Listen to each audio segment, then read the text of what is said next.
कि महाराज परीक्षित जिस समय भगवान श्री कृष्ण ब्रज में प्रवेश कर रहे थे और वहाँ आनंदोत्सव की धूम मची थी, उसी समय अरिष्टासुर नामक एक दैत्य बैल का रूप धारण करके आया।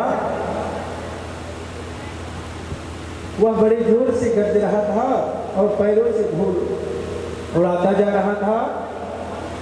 सुखदेव जी कहते हैं कि राजा परीक्षित उस समय तीखे सिंह वाले बैल को देख करके गोपियाँ और गोप सभी भयभीत हो गए थे।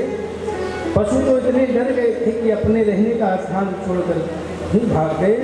उस समय सभी ब्रजवासी श्री कृष्ण हमें इस भय से बचाओ इस प्रकार पुकारते हुए भगवान श्री कृष्ण के शरण में आए। भगवान ने देखा कि हमारा गोकुल अत्यंत भयातुर हो रहा है। तब भगवान ने डरने की कोई बात नहीं ऐसा कह करके सबको ढांढस बंधाया। फिर वृषभासुर को ललकार कर ऐसा कहा कि अरे मूर्ख वृषभासुर, तो इन गौ और ग्वालों को क्यों डरा रहा है? यदि तुझमें बल है तो हमारी भुजाओं से टक्कर ले। भगवान श्री कृष्ण की चुनौती को स्वीकार कर क्रोध के मारे तिलमिला उठा वृषभासुर और उसने अपने सींगों को आगे कर लिया। लाल लाल आंखें क्रोध से फटी जा रही थी।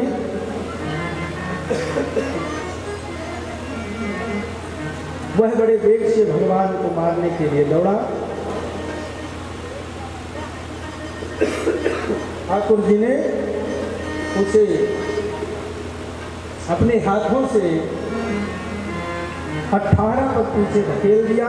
भगवान ने जब देखा कि वह मुझ पर प्रहार करना चाहता है तब उसके सींगों को पकड़ लिया और लात मार कर जमीन पर गिरा दिया। फिर पैरों से दबा करके उसका भगवान ने कचूमर निकाल दिया। इस तरह से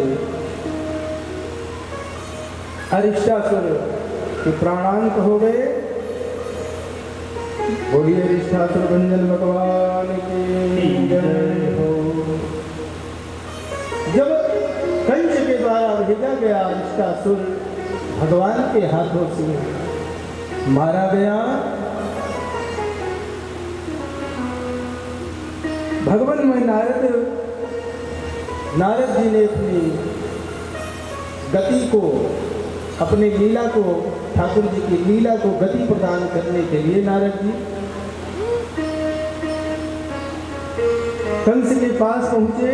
उन्होंने उससे कहा, कंस, जो कन्या तुम्हारे हाथ से छूटकर आकाश में चली गई थी वह तो यशोदा की पुत्री थी और ब्रज में श्री कृष्ण निवास कर रहे हैं। वे देवकी के पुत्र हैं। वहाँ जो बलराम जी हैं वह रोहिणी के पुत्र हैं। वसुदेव ने तुमसे डर कर अपने मित्र नंद के पास दोनों को रख दिया था। उन्होंने ही तुम्हारी अंतर दैत्यों का वध किया है। इस प्रकार से नारद जी ने भगवान की लीला को गति प्रदान कर दिया और सारे रहस्य को जाकर के कंस के सामने उजागर कर दिया। तब पुनः कंस को बड़ा ही क्रोध हुआ और देवकी तथा वसुदेव को दोबारा उसने बंदी बना लिया और बंदी बना करके जेल खाने में डाल दिया। महामाया के अग्नि से हो जाने के बाद में कंस को बड़ी ग्लानि हुई। उसने उस वक्त जो है देवकी और वसुदेव को छोड़ दिया। लेकिन आज जब पुनः पता चला कि हमारे साथ देवकी तथा वसुदेव ने छल किया था तो दोबारा बंदी बनवा करके कारागृह में डाल दिया।